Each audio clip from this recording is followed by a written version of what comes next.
We learned in school that George Washington led a ragtag army against the greatest army in the world, the British Army. So he led this ragtag army. He overcame the oppression of the British throne. He became president of the United States. Then he went home to Mount Vernon and lived out the rest of his life as a peaceful country farmer gentleman. That was the Mount Vernon that they teach in school, especially to white children, that you might resist tyranny and you might still survive. But for us, we had no Mount Vernon. They wanted to show us, if you resist white tyranny, white oppression, you will die. That's civil rights leader Robert F. Williams speaking the truth. History is written by the victors, the survivors, the oppressors, the people who own the printing presses and decide what's taught in school. Black Americans are taught that our ancestors were docile, childlike beings who were too incompetent to find a way out of slavery. We're taught that nonviolent protest and forgiveness are the only ways we can achieve our goal of liberation, a liberation that can only be granted by benevolent white people. On one hand, we're supposed to celebrate the white so-called heroes of the American Revolution who used force and violence to stand up against British oppression and fight for their independence. But on the other hand, we're supposed to feel no love for freedom fighters such as Malcolm X and the Black Panthers. And what about Fred Hampton, the chairman of the Black Panther Party and legendary Chicago organizer, founder of one of the first multicultural political organizations, the Rainbow Coalition? A man of tremendous vision and deep love for his community. A man who was so effective, the FBI and the Chicago PD assassinated him in his bed as his children slept in December 1969. Fred Hampton has been dropped down the memory hole of American culture. Today on Push Black's Black History Year, we reveal the truth about how Black folks have risen up against oppression and why that matters to our lives today. There are hundreds of documented revolts by enslaved people in America. However, only a handful of them can be classified as successful. We're going to take a quick look at some of those, and then we'll dive deep into the most successful rebellion of all. The one that gave hope to every Black person in the world at the time. The one that they didn't want us to know about back then, and they damn sure don't want us to know about now. I'm Jay from Push Black. Around here, it's always Black History Year.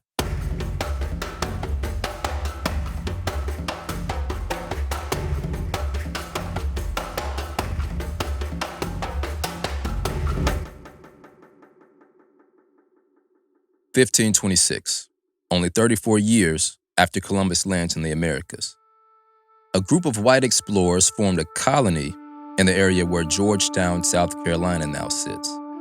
They arrived with about 100 enslaved Africans who came straight from Africa and recalled vividly what it meant to be free. Things started going left for the colony almost immediately. Starvation, disease, isolation. Perfect conditions to create the gap that the Africans could exploit.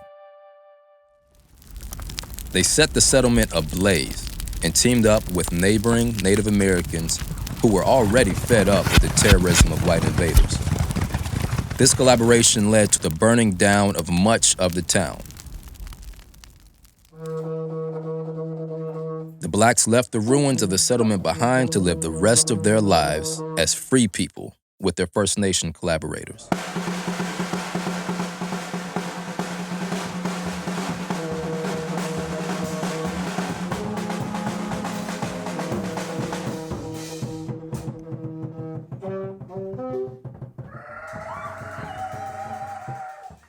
Middle 1500s, Mexico. A prince from Gabon is enslaved and, with thousands of other Africans, pressed into labor in the brutal Mexican sugarcane fields. His response to his enslavement was swift and determined. Here's author and filmmaker Henry Louis Gates Jr. telling the story on his documentary series, Black in Latin America. In 1570, 50 years before the Mayflower landed at Plymouth Rock, Gaspar Yanga and several other men and women not only ran away from slavery, but spent 30 years hiding out in the mountains around Veracruz, attacking the Spanish in guerrilla raids and defending their community. The Spanish never could subdue them. Finally, in 1609, the Spanish admitted defeat and offered Yanga his own independent town in exchange for peace. Yanga settlement became what some scholars believe to be the very first town founded by free black people in all of the Americas. Gaspar Yanga starts a resistance, keeps a European colonial power at bay, and then negotiates an independent region. I don't know about you, but I didn't learn about Gaspar Yanga in school. All of these revolts struck fear in the whites who wanted to maintain the status quo, but none can compare to the mother of all black revolts, the revolt that changed the game forever. The one that led to ramifications that are still felt to this day. The one that made the most feared military leader of the time, Napoleon, tremble in his boots. The Haitian Revolution. During the 1700s, France prospered off the labor of enslaved black people.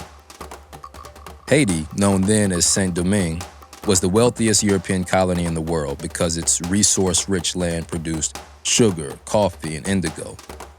Some estimate that 20% of France's wealth came from this colony. There were nearly 500,000 slaves on Saint-Domingue, massively outnumbering the white slaveholders. To keep the blacks at bay, the whites created a buffer class of mixed-race people who were the offspring of sexual exploitation of black women by white men. And this constant arrival of new Africans to Saint-Domingue preserved the connections to West African languages and traditions. Enslaved Africans in Saint-Domingue were constantly reminded about who they were, where they came from, and what freedom meant. This was also the period of the European Enlightenment, so there's a bunch of ideas of liberty in the air. France had adopted the Declaration of the Rights of Man, which ensured that men are born and remain free and equal in rights. This idea of enlightenment, paired with a group of black folks who were fed up with oppression and knew exactly what freedom meant, set the stage for what would be the largest slave revolt in the hemisphere. The Haitian blacks had a long history of small rebellions against white slaveholders, and they were about to take it to a whole nother level. To fill this in, we're going to turn to a guy I've known for years, Dr. Brandon Byrd. Dr. Byrd is a historian and the author of The Black Republic, African Americans and the Fate of Haiti. We'll link to it in the show notes. This book offers a fascinating view into the very complicated place that Haiti has held in the minds of black folks from independence to W.B. Du Bois and through today. Dr. Byrd, great to have you with us. So could you describe the conditions that set the stage for the Haitian Revolution? Yes, absolutely. So generally speaking, the conditions that set the stage for the Haitian Revolution are similar to the conditions that confront Black and enslaved people throughout the rest of the Americas. They are similar, but they're also in many ways amplified in Saint-Domingue, which is the French colony that's post-independence becomes Haiti. So Saint-Domingue on the eve of the Haitian Revolution is it's a majority enslaved population.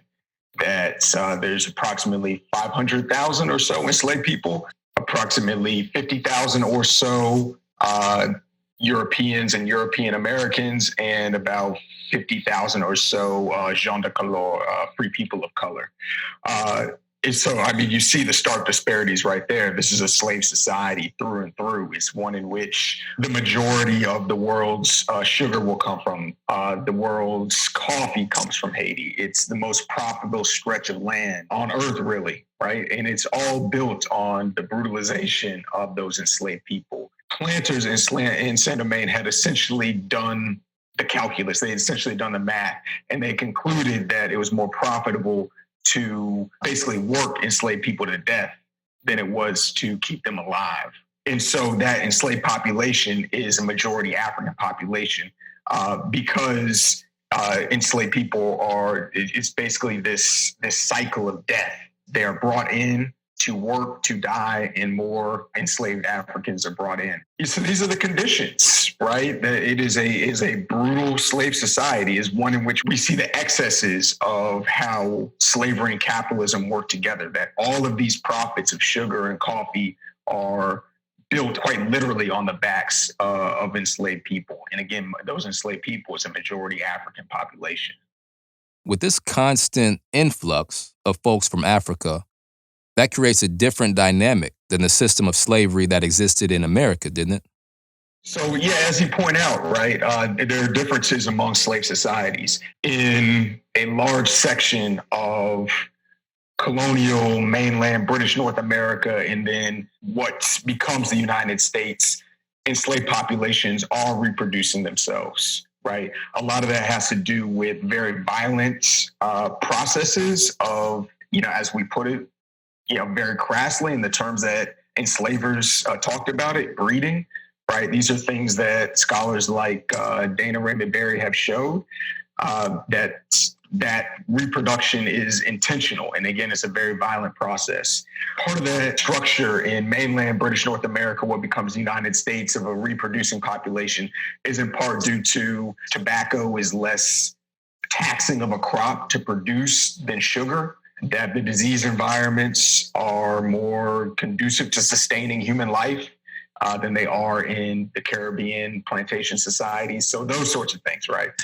But to your question about what effect that sort of cycle of death and importation has on Saint-Domingue and the slave society there, when we talk about the slave revolution, the Haitian Revolution and slave revolution, we have to talk about it as a decidedly African revolution, right?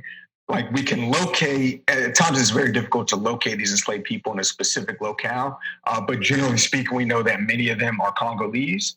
So in thinking about how the Haitian Revolution is conducted from a military standpoint, we have to look at the conduct of war in the Congo during the era of the transatlantic slave trade. That is how many of these enslaved rebels are informed about how to go about conducting warfare. When we talk about the spiritual and cultural beliefs, right, that influence just even that drive towards insurrection, we have to talk about those as African and specifically Congolese influences, right? The Haitian Revolution begins in August 1791 with a Vodou ceremony. It begins with an invocation of African deities, with this idea, this claim that enslaved people had to forget the God of Europeans and had to strike a blow against slavery based upon their affiliation with these African deities. So it's really all about the Haitian Revolution demands that we reorient our understanding of the political, right? The history of the modern West, at least politically, is a history of European and Euro-American politics and political ideas. The Haitian Revolution requires us to pivot towards a question of, well, how did African spiritualities, African epistemologies, ways of knowing, how did those influence the politics of the West? It requires a whole reframing. What should we look to then as the catalyst for the start of the Haitian Revolution? Yeah, it's a great question. So in many ways, like the standard explanation of the catalyst for much of the 20th century was really that the Haitian Revolution is a part of the French Revolution. It was an extension of the French Revolution. That the catalyst was really 1789. You have the beginning of a French Revolution founded on these ideas of liberty, fraternity, and equality. First, free people of color demand rights based upon the happenings in the French Revolution, based upon the Declaration of the Rights of Man and Citizen, that they claim equal rights for themselves. They say that they deserve it just as much as Europeans and Euro-Americans. And it's out of that contest between free people of color and white Frenchmen that then enslaved people use that opportunity to assert their own claims to freedom. So that's the sort of typical explanation for the catalyst. But more recently, scholars have really unearthed a more bottom-up and more grassroots history of the Haitian Revolution, especially the catalyst for it, right? So it's much more attuned to what you point at now. Well, what are the histories of slave insurrection preceding the Haitian Revolution? What are these histories of maroon communities, and what do they tell us about the Haitian Revolution? Because there is this longer trajectory of maroonage, right? There is this longer trajectory, certainly of enslaved people, again, emphasizing the point, many of them African, of resisting slavery in ways that do not appropriate European ideas of liberty and equality, but instead assert their own African understandings of what freedom looks like. It's certainly based upon this understanding of rights and a right to have rights. And as a fundamental part of that, a right to not be enslaved. And it's also based, though, on what then freedom will look like. So that history of maroonage clues us into, for many of these enslaved folks, and particularly these African enslaved folks, freedom has to look like some communitarianism, for example, right? Like freedom is not tied into this individualism as it is with those European understandings, that is based upon belonging to a community, right? And that takes very tangible forms, and the maintenance of small collective plots of land, the laku, right? It takes the form in ideas of popular democracy, right? So, to your question about the catalyst, right? Again, it's back to this point about African ways of knowing, African understandings of what freedom looks like, and how those ideas are rooted in idea of the collective. So, if communitarianism and African-rooted ideals of freedom are showing up as revolutionary sparks, this gives us a decidedly non-Eurocentric set of catalysts. It's less an expression of acquired European ideals and more a continuation of African culture.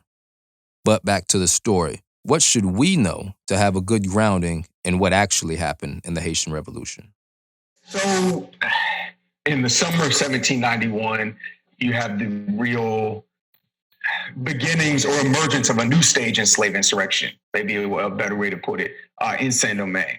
The beginnings of what becomes known as the Haitian Revolution.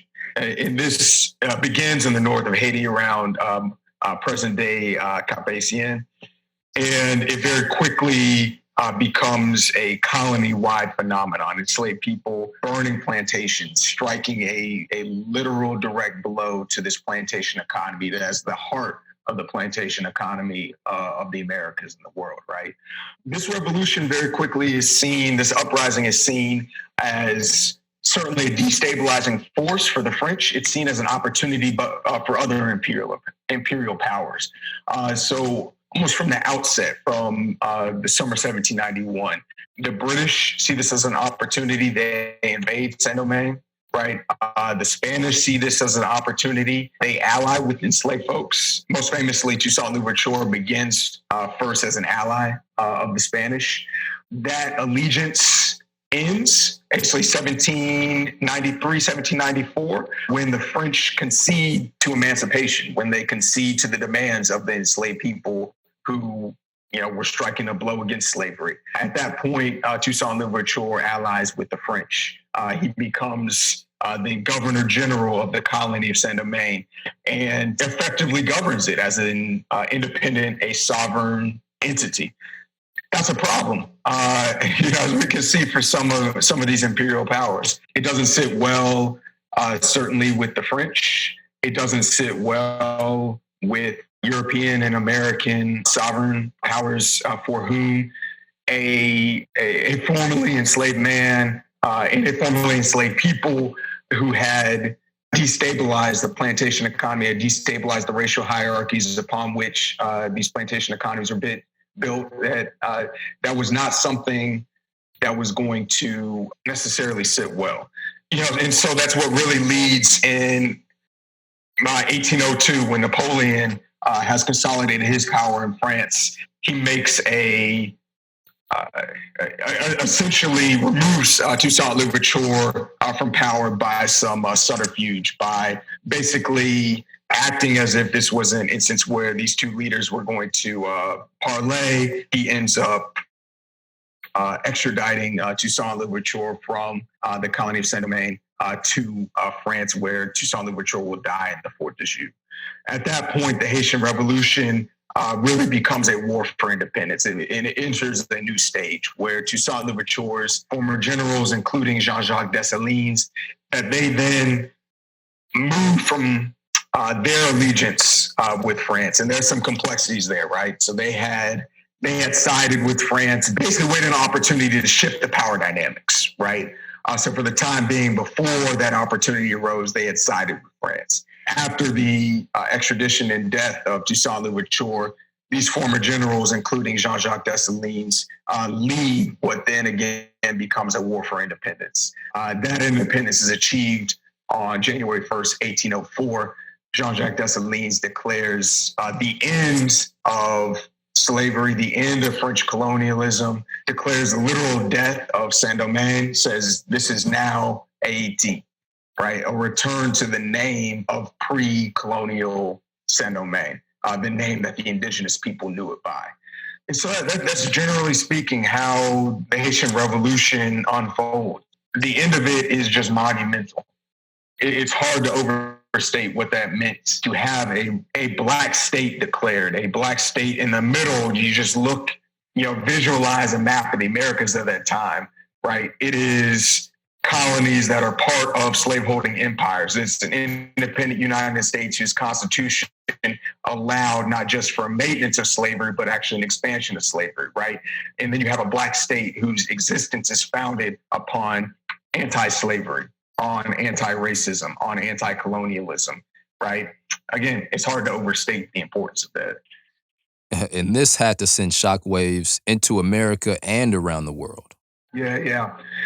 Even as the revolution is ongoing, rumors, gossip, information about it are spreading like wildfire throughout the Black Americas. Black sailors who are moving about port cities, including Port-au-Prince, Charleston, Baltimore, other ports throughout the Caribbean, et cetera, that they are spreading information about it. As you can imagine, it's inspirational. That this idea that enslaved people that is striking a blow for freedom, it catches on like that. And so when Haiti declares its independence in 1804, it's not necessarily we can't identify that as the moment when Haiti takes on international meaning. It's more so that it's cements this meaning, right? Because again, in many ways, the significance of the insurrection is identified even before the Declaration of Independence. So when the revolution succeeds and leads to independence, right, that just amplifies its meaning. Just to take the African American example, that Declaration of Independence, it makes Haiti synonymous with a range of things. It makes Haiti synonymous with abolition and emancipation. It makes Haiti synonymous with racial equality. We have an independent Black state. It is the second independent state in the Americas. Its declaration is the second formally written declaration in the Americas, right? That it is on par with the United States, a republic that is almost from its initial founding self-identifying as white. Right? So Haiti stands in not only for abolition and emancipation, but also racial equality. For many African Americans, it's not only an abstract idea of freedom, but it's quite literally a site of freedom. From basically the first 6 decades or so of the 19th century, thousands of African Americans, at least 12,000, almost certainly more African Americans go to Haiti. They pick up, they leave. I say that socioeconomically, politically, Black life in the United States is unsustainable. In Haiti, we'll have access to land, to political rights, to civil rights, to more freedom of expression, to dignity. And so they go there. This is a meaning ascribed to Haiti that, to a previous point, is difficult to overestimate. It is a literal site of freedom for thousands of African Americans, right? It is a place that African Americans identify both symbolically and in reality as a place where Black people can achieve things impossible throughout the rest of the world. Amazing. Now, that was the Black reaction. What was the white reaction? Generally speaking, much different.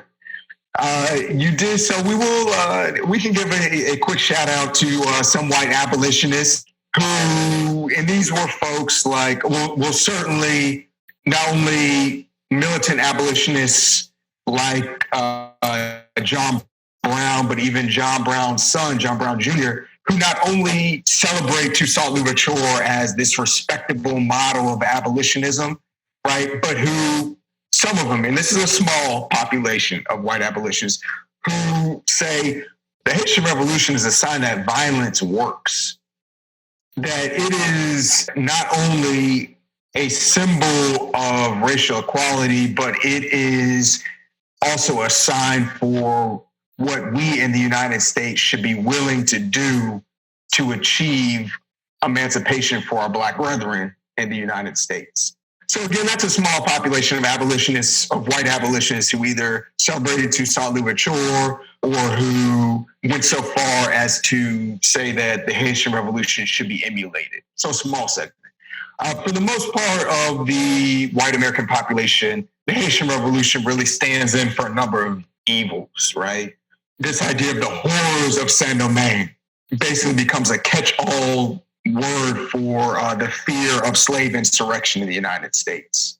And that fear of slave insurrection in the United States is tied into the horrors of Saint-Domingue, is tied into the Haitian Revolution. How that manifests itself in the material world is through, first, the non-recognition of Haiti. Basically, from 1804 to 1862, the United States government refuses to grant diplomatic recognition to Haiti, in large part due to the influence of Southern slaveholders in the U.S. government who say, we can't recognize it. Because if we recognize Haiti, that validates slave insurrection. It will also lead literally to Black diplomats in Washington, D.C., and we don't want that. Materially, it also leads to a really significant argument for secession on the eve of the U.S. Civil War. Confederates are trying to drum up support for the Confederacy. They travel, quite literally travel themselves, or they move pro-secession documents throughout the South that are essentially making the argument that if we do not separate from the United States, then we're going to have another Haiti here in the U.S. That if we remain here, that eventually what this is going to lead to is another horrors of Saint-Domingue in our defense. So it's a really significant rhetorical move that does have the effect, along with other arguments, but does have the effect of drumming up support for Southern secession. So generally speaking, there's certainly a difference between the ways in which Black Americans view the Haitian Revolution as inspiration and the way that many white Americans view it as a real problem. That divergence of view, white and Black America seeing the same thing very differently, is kind of the story of our lives, isn't it? It seems like the Haitian Revolution is particularly weighed down because its significance crosses so many lines. So I think when we approach history writ large, right, there's the fundamental question about whose perspective do we approach history from? Do we approach history from the perspective of the colonizer or the colonized, the enslaver or the enslaved, right? And I think oftentimes we are given the idea, well, ideally you approach it, quote unquote, objectively from the viewpoint of a variety of perspectives, right? The Haitian Revolution, I think probably the most important meaning, if I had to identify one takeaway, is the value, the need, the push to assess history from the perspective of the enslaved, the colonized, the downtrodden, the oppressed. If we do that from the perspective of Haitian revolutionaries, in particular the masses that drove the Haitian Revolution, but even the early leaders of the Haitian state, right? What we're really left with is one of the most powerful messages in world history, right? We are left with a revolution that is explicitly anti-colonial, that is explicitly anti-slavery, that is also, again, striking a blow against systems of capitalism that are tied into systems of slavery. So it's a revolution that gives us really revolutionary messages, right? To state a really obvious point, but point that we really have to appreciate by grappling with the Haitian Revolution on its own terms and really appreciate the value of understanding history, not from this quote unquote objectivity, but from the perspective of the enslaved and the oppressed themselves. When we do that, what we're really left with is one of the most profound declarations and messages of human rights and humanity and equality in world history. You know, I can't think of a more profound example. Yeah, the Haitian Revolution still messes people up. I have this ridiculous clip of white Christian televangelist Pat Robertson claiming that the Haitians' use of traditional African spiritual systems was actually a deal with the devil. He even went as far as to say that this was the reason they were devastated in 2010 by the earthquake. Christy, something happened a long time ago in Haiti, and people may not want to talk about it. They were under the heel of the French, Napoleon III and whatever. And they got together and swore a pact to the devil. They said, we will serve you if you'll get us free from the French. It's a true story. And so the devil said, okay, it's a deal. And they kicked the French out. You know, the Haitians revolted and got themselves free. But ever since, they have been cursed by one thing after the other, desperately poor. That island of... It's just eerie how the simple statement, throw away the likeness of the white man's God, led Robertson to jump to a conclusion as extreme as making a pact with the devil. It indicates that he believes the white man's God is the only God there is. The inhumanity of Robertson's statement is almost it's so hard to process, right? That he gives this statement after the 2010 earthquake, you know, where hundreds of thousands of Haitians have either died or lost access to the things needed to sustain life: housing, medical care, food, water. And he comes out and says that the earthquake is a consequence of the Haitian Revolution. That is because Haitians made a pact with the devil in securing their freedom, that they now suffered this cataclysmic disaster.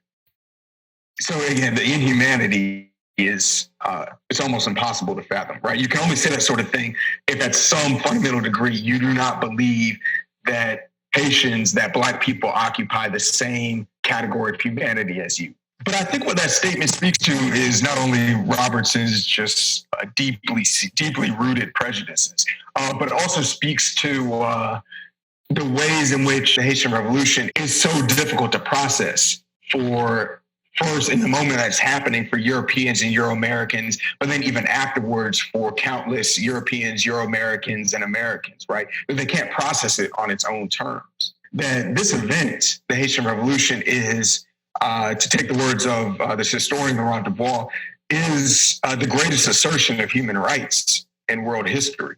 That's assertion of the right to have rights, and the most fundamental right being the right to not be enslaved, which is a right that all humans possess, right? So in reality, this should be a revolution that everybody would want to claim. But enslavers and their descendants have a difficulty processing on those terms because it's a revolution that strikes a blow not just against colonialism, but also slavery, also against racism, also against the systems of capitalism and economics that all those systems of racialism and colonialism are tied up into, right? That it's a revolution that happens because of African ways of understanding the world. That it's a revolution that happens due to the agency of African people who are supposed to lack agency. So they can't process it. So if you can't process a revolution on its own terms, then what do? And you make up ideas about why this revolution happened, right? So then the rationalizations that come to stand in are that the revolution happens strictly because enslaved people wanted revenge, right? Well, they definitely, there was no love lost between them and their enslavers, right? But they also want, again, as we've talked about, they also want freedom on their own terms. So they have a worldview that goes beyond certainly just striking a blow against the man, right? That they understand what freedom should mean. Other excuses that come to stand in, back to Robertson, are that, well, this revolution is just about, that it's barbaric, that it's evidence of savagery, that it's evidence of, these superstitious forces, which again, it's just evidence of having to come up with some rationalization for this event that you cannot process. And this noise can distract us from the key points that are so clear when we look at these revolutions. In every case, they were Black movements. They organized around their group identity. Their goal was extremely clear and unwavering. When they formed coalitions, they were intentional about who they allowed to be their allies. Their vision of justice was on their own terms, and they took action when the conditions were right. These elements are immediately transferable to our lives today and how we organize in our communities, at work, for elections, everywhere. Dr. Byrd, thanks for being on Black History Year. So I appreciate Push Black for having me on. This was great, and I appreciate the work that y'all are doing. Again, we'll have this in the show notes, but Dr. Byrd's book is titled The Black Republic, African Americans and the Fate of Haiti, recently published by the University of Pennsylvania Press.